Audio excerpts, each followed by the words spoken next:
In June 1953, in a ritual dating back 900 years, the Queen was crowned. As the years passed by, her young family often took second place to the demands of their mother's job. Royal weddings came and went. Marriages were dissolved. Royal homes in flame. In the words of one of my more sympathetic correspondents, it has turned out to be an annus horribilis. Royal children tragically lose their mother, and a new woman arrives. This is the story of the life of a woman whose birthright was to be queen.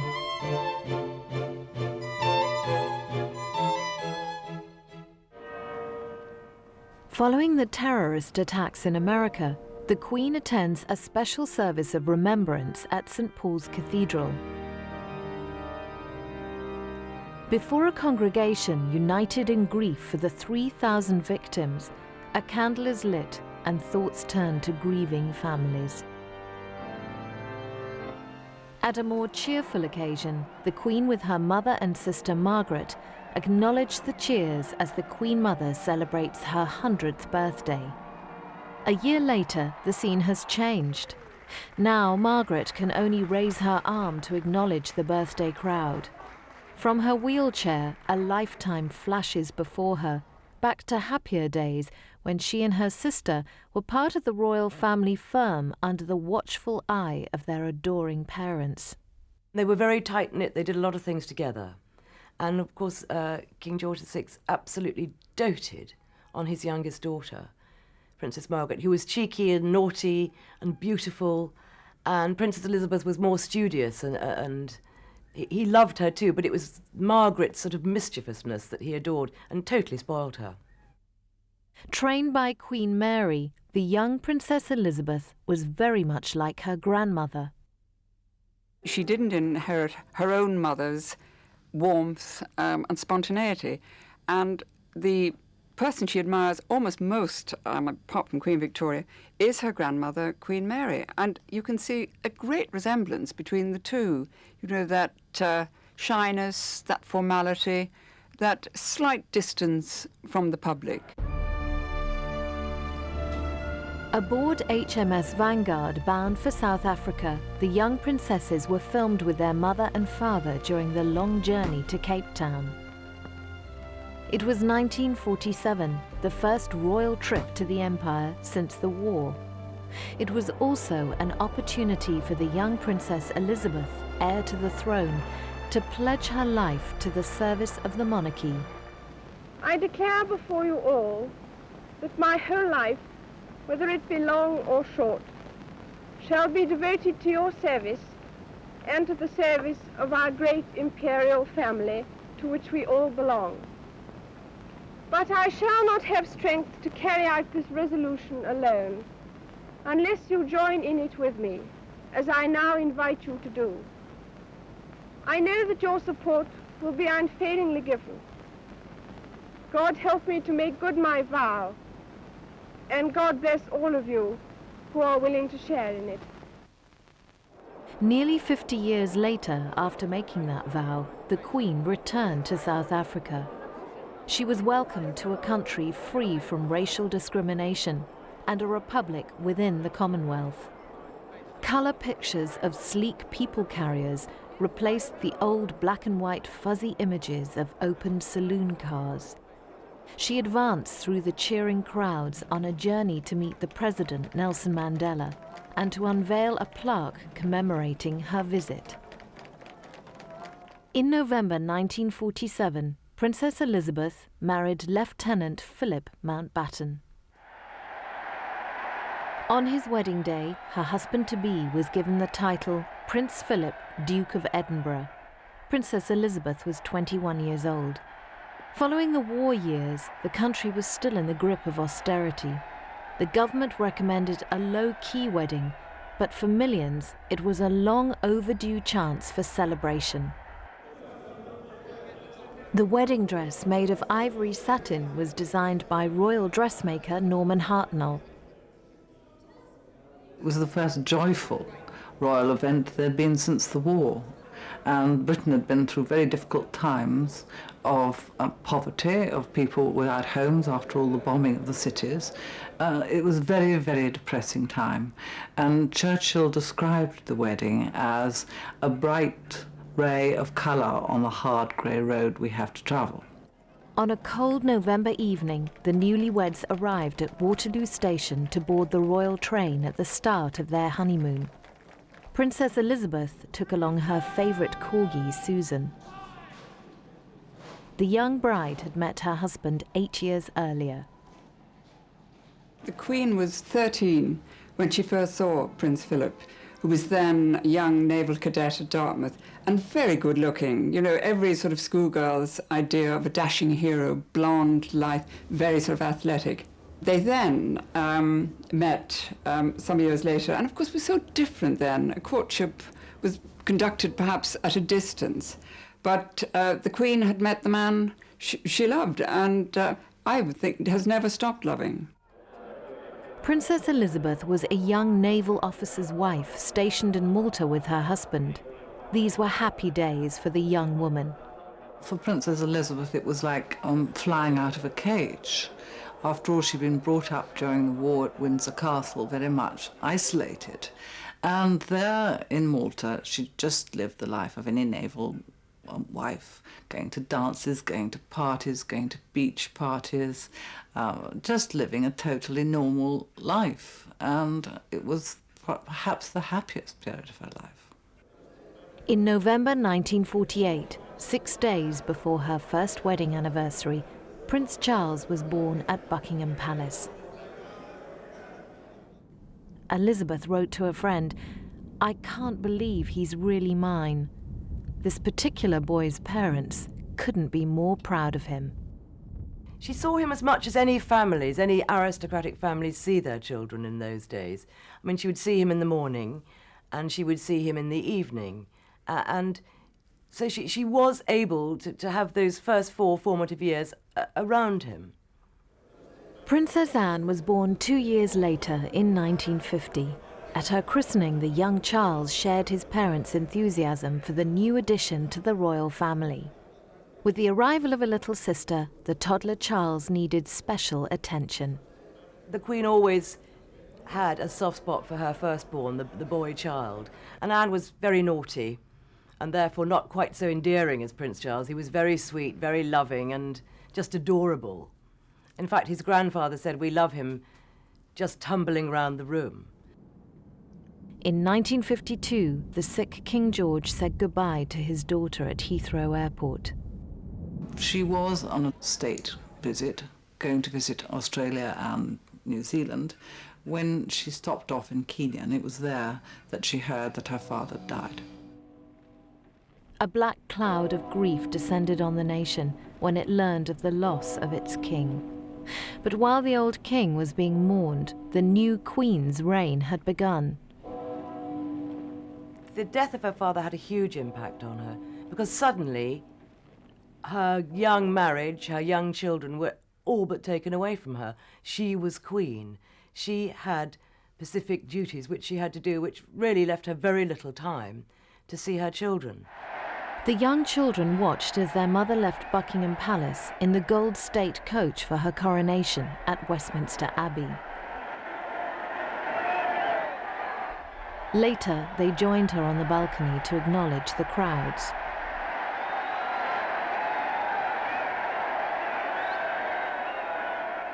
People were optimistic in the way that they thought, this is going to be a new Britain with a young queen. And then on the day of the coronation came the news that Hillary and Tenzing had conquered Everest, and this was another terrific morale booster. Official duties meant long absences away from home for the young queen. On one occasion, her son hardly recognized his mother.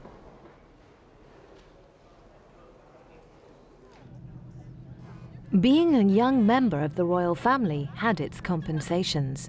Occasionally, Charles and Anne would join their parents on trips abroad.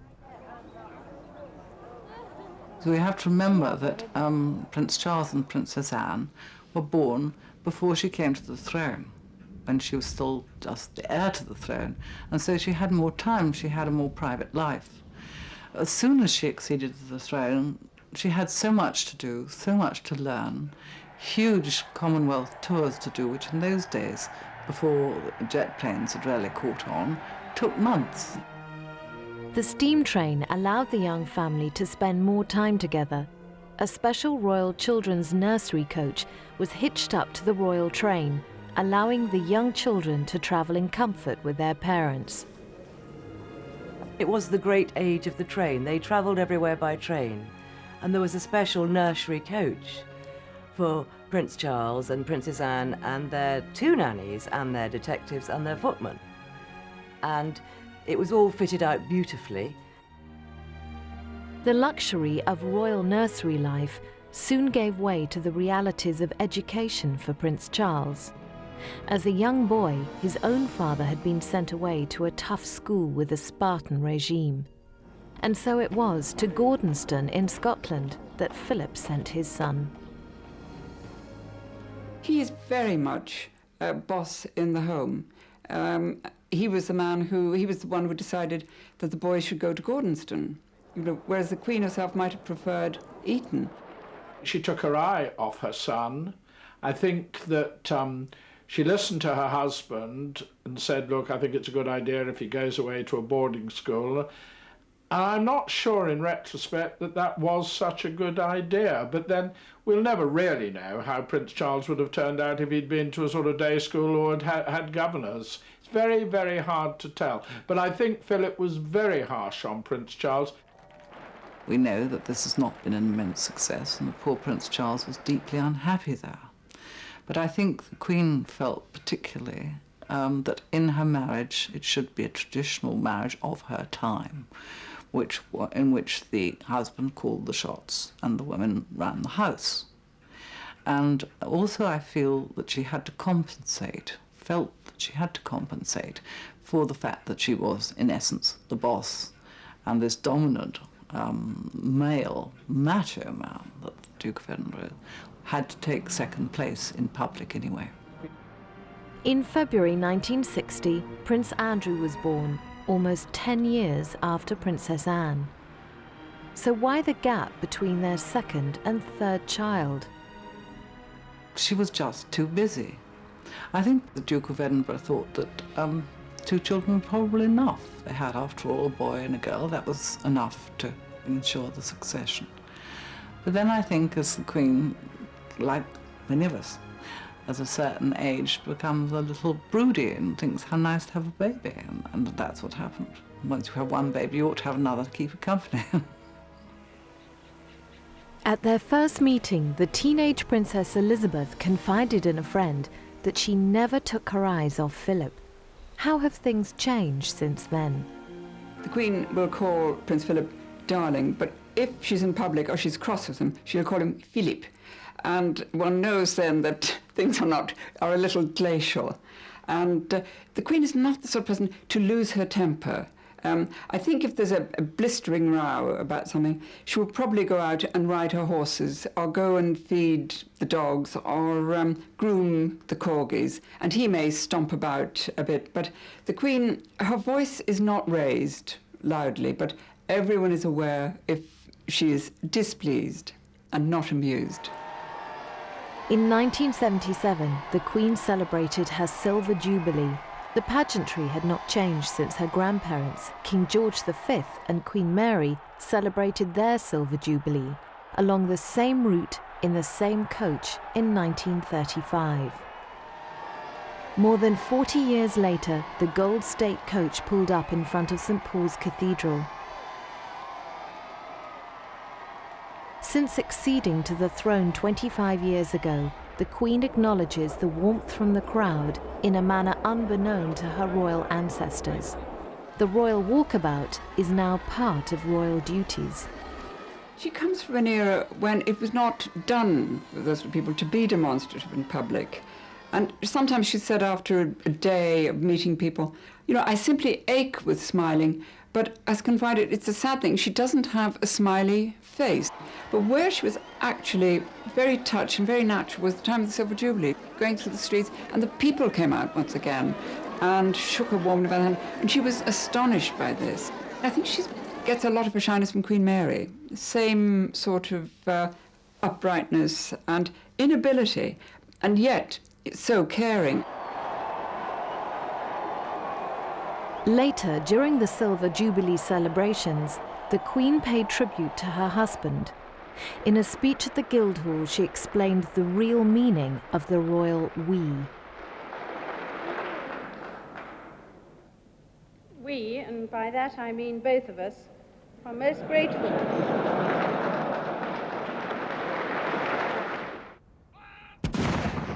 A 21-gun salute in Hyde Park to celebrate Prince Philip's 70th birthday culminated in an open carriage drive with the Queen. Prince Philip was born royal. He was the only son of Prince Andrew of Greece and his British-born wife Alice. His royal heritage extended to the Queen's love for her pet corgis. This fine specimen is the granddaughter of Susan.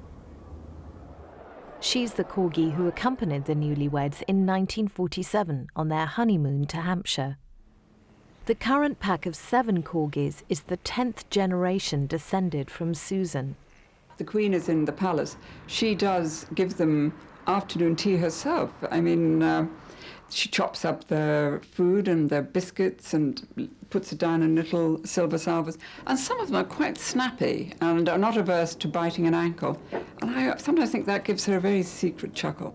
After lunch at Windsor, and this is quite disconcerting for guests, the Queen will spray dog biscuits around under the table. The footman appears with a salver, and on one occasion the salver of dog biscuits was presented to the Queen, and a nervous bishop who was sitting beside her actually took one and ate it. In Windsor Great Park, the Queen watches Prince Philip enjoy one of his favourite pastimes, carriage driving. However, she is not amused when a crowd of nosy photographers get in her way.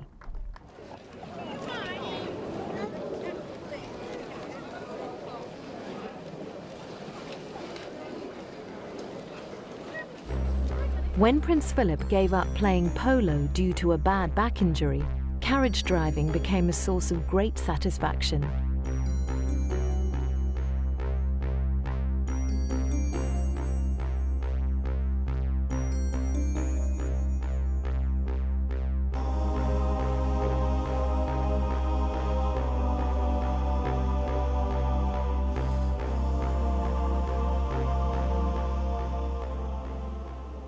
Although the Queen lives in palaces and castles, she is a famously frugal person, despite owning private estates valued at £75 million. You will still find the Queen perhaps with a small electric fire. I think it may run to 3 bars, but and very often she'll put on 2. But she likes to be thrifty. And this is very sort of aristocratic in a way. But as I say, it's curious because the Queen Mother is not thrifty at all. And if you eat at Clarence House, the food is lavish and whipped cream and wonderful salmon, wonderful beef, wonderful wine. With the Queen, it's perhaps a little different. The Queen is custodian of many royal treasures. Her wealth is incalculable. She has in her possession a royal collection worth more than £10 billion. It's terribly hard to work out just how rich the Queen is. It's very hard to separate the goods, chattels, which are very valuable ones, that she is custodian of for her life. You can't sell any of these things. So I don't think that should be included in her assets. The stamp collection of Buckingham Palace is worth millions. All the china, and she's got so many different sets of dinner sets, and whereas you or I might have, we consider ourselves likely to have 20 set pieces, hers are most likely 450 set pieces of every item. She's most likely got 20 of those. Meissen, porcelain, all the great ones of the world. Now, Is that hers, or is she just custodian? I think she's just custodian. Her art collection is just astonishing. There are so many Van Dycks around, there are Michelangelos. I mean, absolutely endless goodies, but I'm not sure that she can classify them as being hers. I don't think she can. Certainly not the crown jewels, that's the state. But obviously this is an immensely rich woman. The Queen is an excellent horsewoman and enjoys a good canter in Windsor Great Park. She breeds her own horses from her studs in Norfolk and Hampshire. They are run on a commercial basis and all the profits are taxed.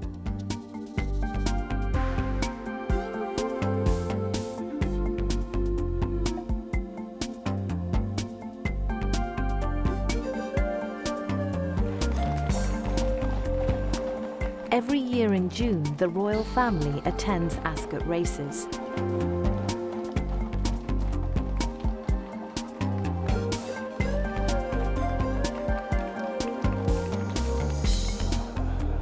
The Queen's passion for racing goes back to her father, who had a string of racehorses.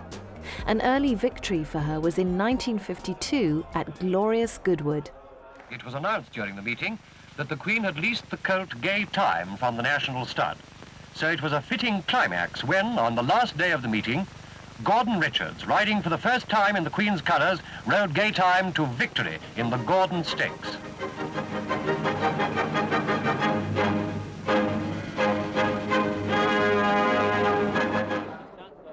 Horse racing has always given the Queen enormous pleasure.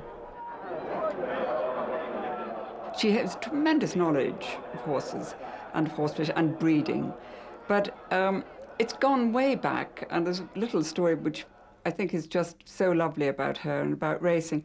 She's very fond of her trainers, and years ago, there was a trainer called Captain Charles Moore, very old man, who was very, very ill, and she went to see him with the Queen Mother, and she said, "Well, how are you, Captain Moore?" "Well, ma'am," he said, "to tell the truth," he said, "I feel like a rabbit that's just been bolted by a ferret." She said, and turned to the Queen Mother. She said, "Well, I've been called many things behind my back before, but I've never been called a ferret to my face before." At the races, she expresses her emotions. You can see the sort of absolute girlish glee with which she treats them. A win, she'll run down, to get a better view, and, her face lights up as you never see it light up on public occasions. This is when you see the Queen really excited, absolutely natural excited. You see her nudging the Queen Mother, whoever is beside her with binoculars up. It's marvellous to see, because this is the Queen at play. She's very knowledgeable on the way horses are, be they race horses, 2-year-olds in training, sprint horses, or whether they're driving carriages.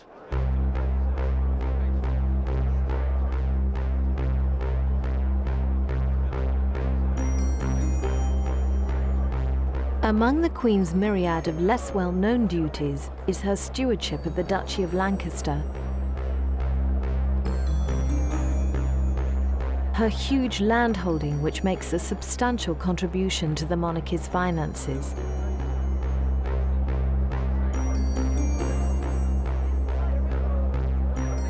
As its landlady, the Queen pays the Duchy regular visits. Her tenants turn out delighted to see their Queen at close quarters. There is nothing which arouses more interest among her female tenants and their daughters than the choice of clothes the Queen makes for these visits to the Duchy. She has a very matter-of-fact attitude to clothes. She has always said, "I'm not a film star. The clothes, are just essential to the job." And she has very strict rules. She will say to designers who will draw up some beautiful thing for a tour, and she'll say, "Hopeless for waving. I can't wave with sleeves like that." So they must always ensure that she can wave. Hats must always be off the face, because the people must be able to see me. And lipstick is always a very strong red, and this is for the sake of the photographers, and so that she can be seen by people from a great distance.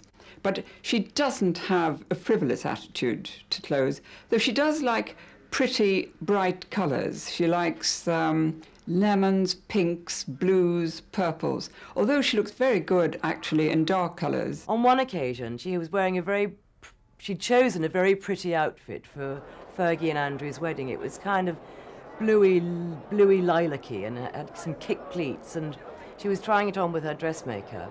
And Prince Philip walked in and he said, that's rather nice, Lilibet, and she flushed bright pink. So she does like to be praised, and there is a feminine side to the Queen which perhaps we don't always see. Her hair is immovable, probably, in whatever the weather conditions. And I once said to her hairdresser, what is the secret of the Queen's hair? You know, why does it never move in the wind? And he said, brute force and lacquer. Elizabeth is Queen of 15 countries. Her Commonwealth is very dear to her. A lot of people don't appreciate this. They consider the Commonwealth as really very unimportant, a relic from the past. It's not how the Queen views it at all. She considers her role as Queen of Australia, New Zealand, Canada, any of the other 16 Dominion countries. She considers that every bit as important as being Queen of Britain, UK, Northern Ireland, Wales, all that. Every bit as important. And she loves her prime ministers. The Commonwealth love her. They think that she's the person who cares about them, that the government of the day in Britain usually doesn't. And also she's been around so long that she's such friends with all these leaders. She knows their problems, she knows their families, she knows intimate details about them. I mean, you know, whether their brothers just died or something. So they really feel that she genuinely cares, and she does.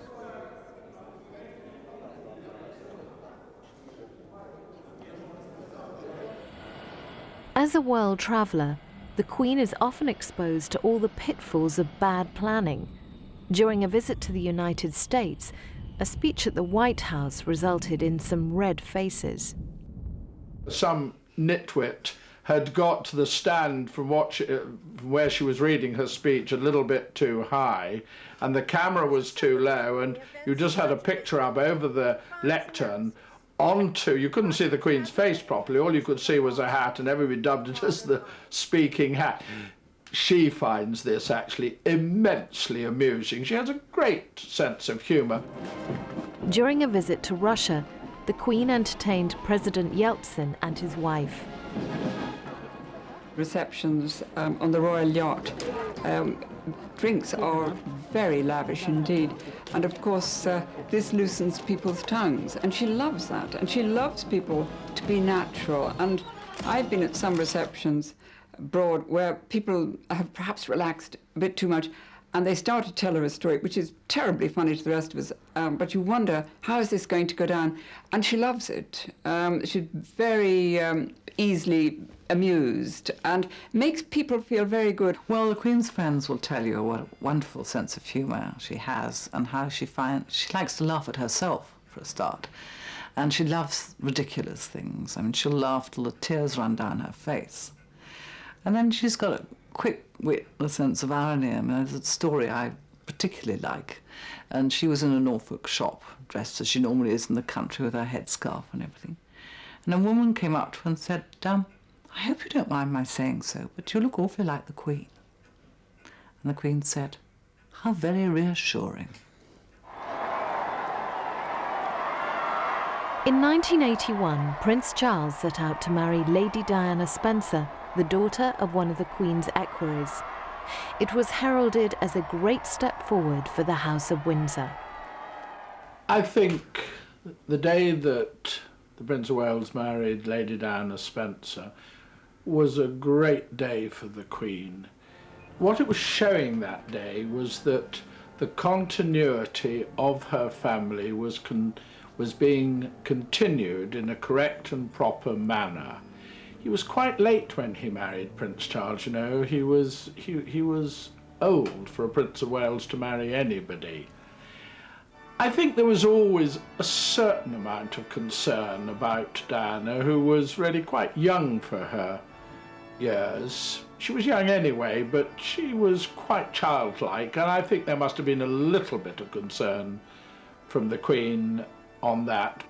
She'd come from a family who the Queen knew and respected. I mean, Diana's father, Earl Spencer, had been a query not only to herself, the Queen, but to her father, King George VI, and previous ancestors of the Spencers had served the royal family going back 2 or 3 centuries, so there was sort of good pedigree there. And although the Queen may have had 1 or 2 reservations, I mean, we'll never really know, she's so clever at hiding all her feelings, I think she was happy and satisfied that her son was marrying somebody and they would produce children, and the continuity of the House of Windsor would almost certainly keep going.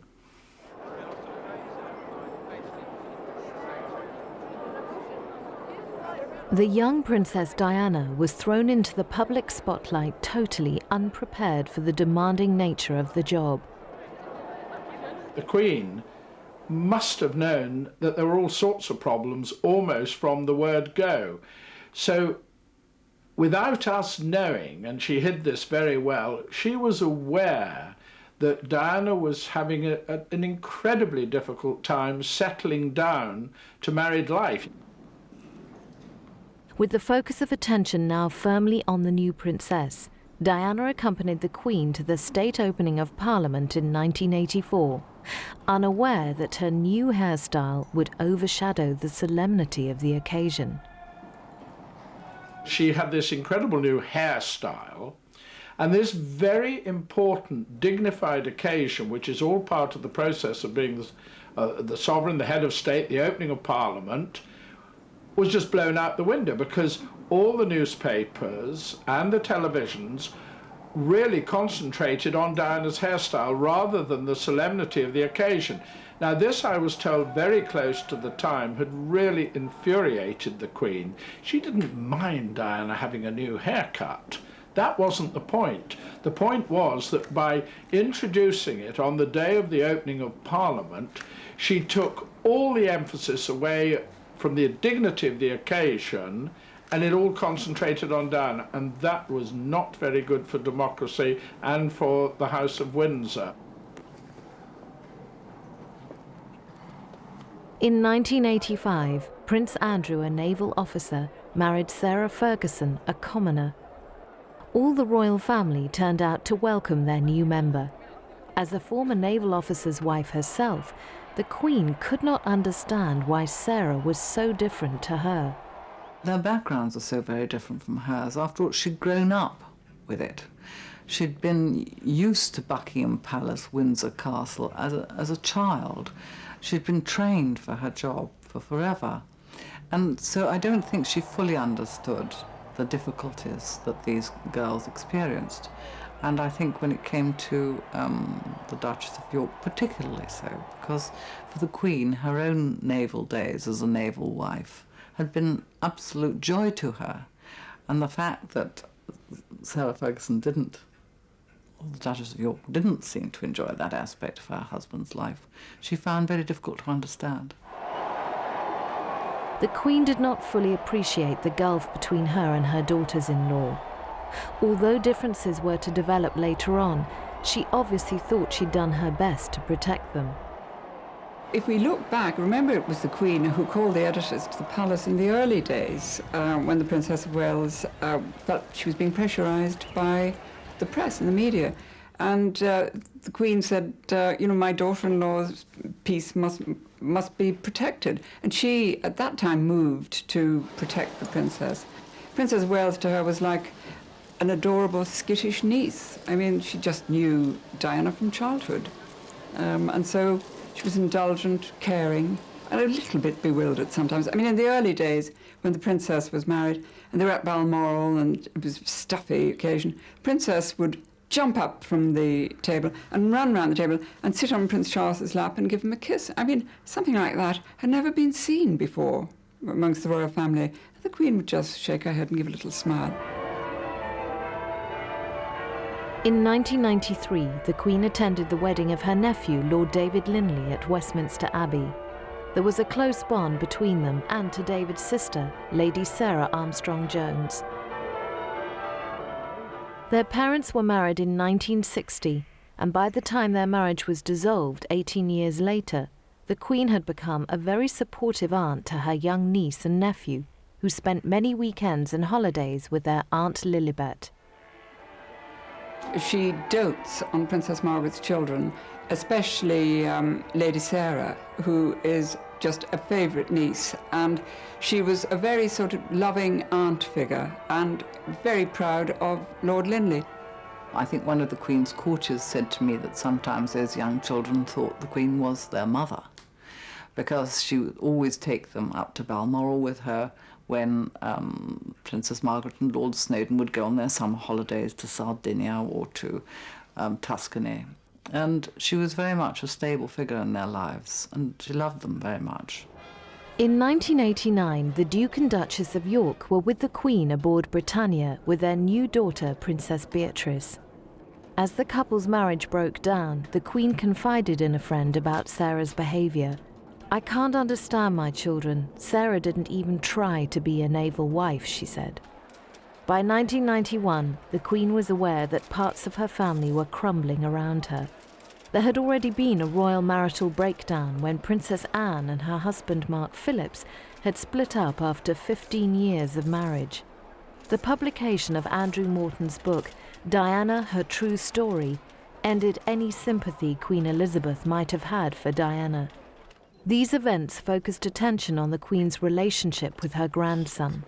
When Prince William was at Eton, the Queen saw a lot of him and got to know him quite well.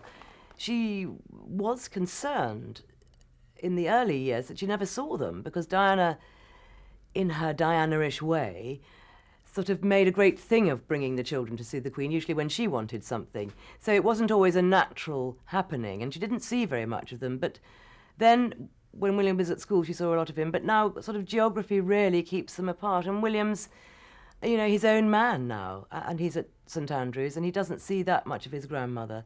Harry sees more of her because he's just over the road and he goes to Windsor Castle for tea. In public, William and Harry appeared at ease with their estranged parents. But the whole royal myth, which the Queen had tried so hard to build up, had started to unravel. She found her son's behaviour unsatisfactory. If Charles and Diana met each other after they'd both been married to someone else, it might have worked. Because there was a magic there really was. But she was too young, and he was too emotionally young too. And he just had never met anyone like Diana, who was so demanding. And she was so basically insecure that she needed love and attention all the time, which his role prevented him from giving her.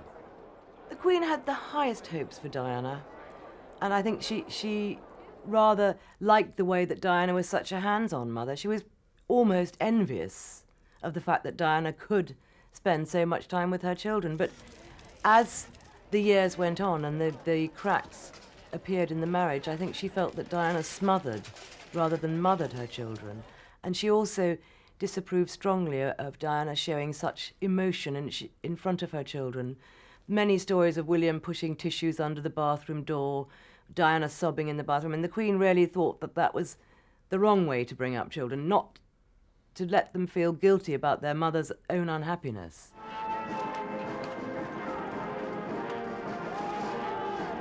The two young women who had voluntarily married into the royal family enjoyed all its privileges and then turned on the system. I know that when these divorces came one after another, she did say to a close friend, "Well, what have we done wrong?" The Queen Mother said to her, "Well, darling, you haven't gone wrong. It's just a different era. And it's hard for children to bring people from the outside into that very stiff world of royalty, and it still remains hard." So I don't think the Queen totally blames herself, but I think she feels, had she been around a little bit more for them, perhaps she could have been more help. But I think perhaps they just married the wrong people. It is very difficult to be a queen and a mother. I think every important executive woman finds this. I think that the Windsor temperament, which has been handed down from King George V and Queen Mary, has also been a factor. The stiff upper lip, the sweeping problems under the carpet, and the lack of communication. And this also comes from living in enormous houses like Buckingham Palace, where they live quite separate lives, each with their own suite and their own servants. And so it isn't that you have a jolly get-together in front of the television. It's a different life. In 1992, the Queen's home, Windsor Castle, was severely damaged by fire. Where the finest carpets once lay, there were only charred remains. The government asked the Queen to pay for rebuilding and restoration.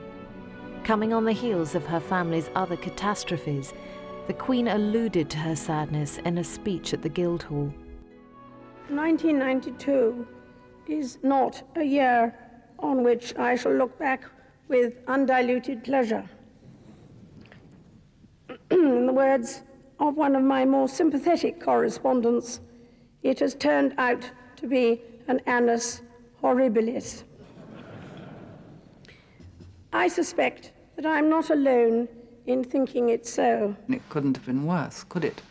All the children's marriages going wrong one after another, the tremendous scandals in the papers, the constant attention to the royal family's private lives, and then the outspoken criticism of her, which she wasn't used to. She'd been used to nothing but kindness all her life.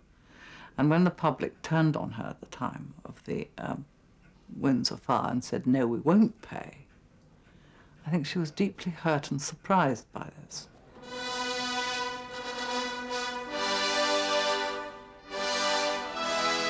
On duty again for the Second World War anniversary celebrations, the Queen is dignified in the company of other statesmen. I can do it, she says, because I have been properly trained for the job. She has been doing it for a very long time. 20 years ago in Scotland, she was photographed arriving at the Braemar Games. It was the same thing 30 years before, same camera positions, almost the same people.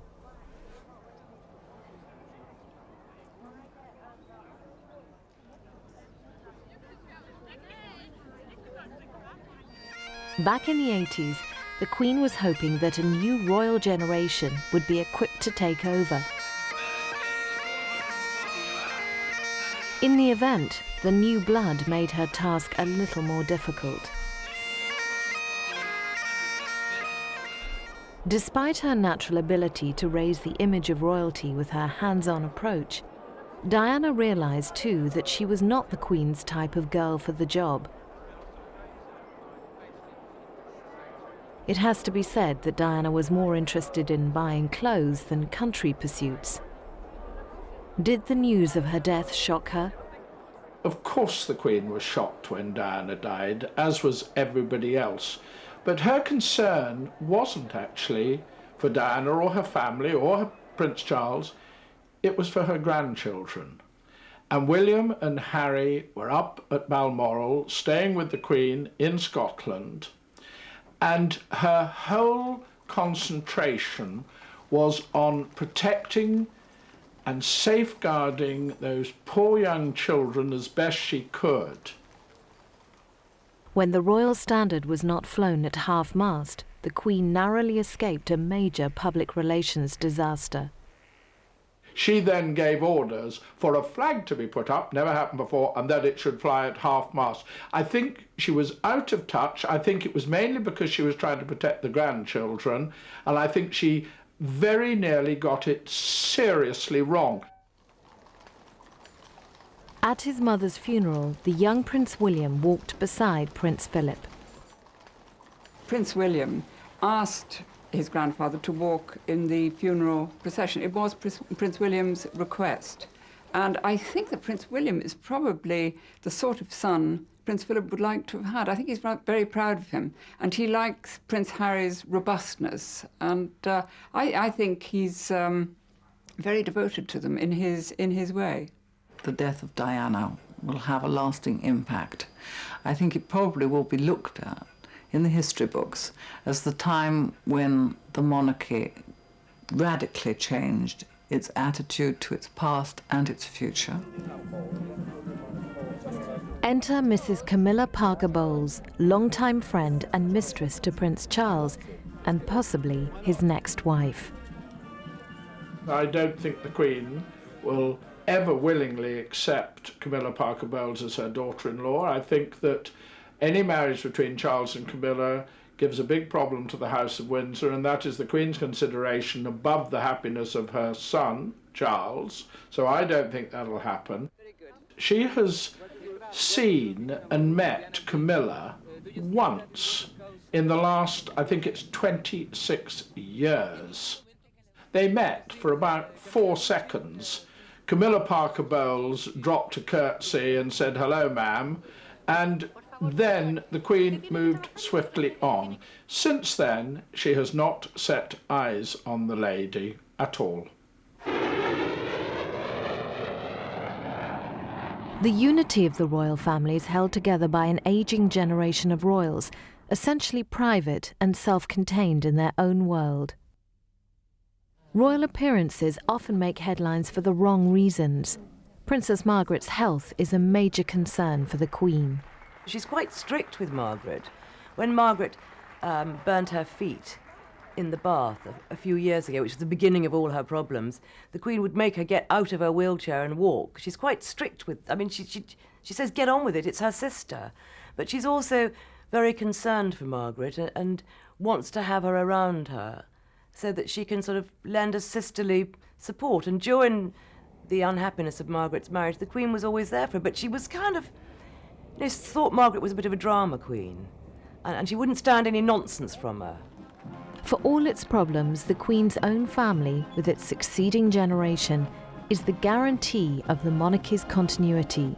There won't be an abdication. That's never ever been discussed at Buckingham Palace or anywhere else. It just doesn't enter any of their minds of an abdication. The main reason for that, there are all sorts, but the main one is that the Queen was anointed with holy oil and took a vow to continue as sovereign until she died. It was taken before God.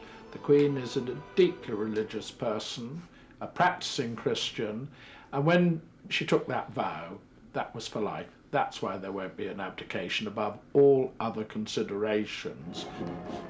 Like most families, the Windsors have not been unscathed by the vast social changes of the last century. I think in this day, it's very difficult being a queen because you have to appear to be modern and outgoing, and yet remember, she's been in that ivory tower since the age of 26. She's never been able to walk down the street and buy an apple. She doesn't even know the price of an apple. So then relating to this modern world when you're in the ivory tower, very difficult.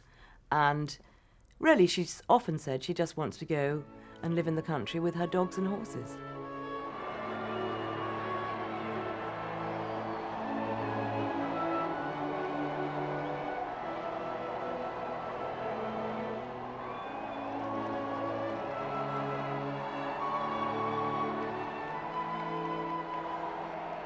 Prince Philip once claimed that the monarchy exists not in the interest of the monarch, but in the interest of the people. This has certainly been true throughout the Queen's reign.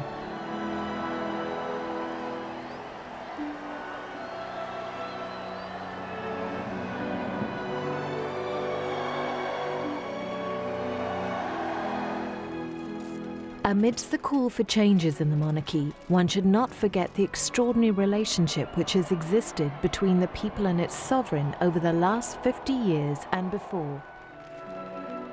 Who can deny that while her subjects look forward to their monarchy changing with the times, there is so much the Queen can look back on with pride.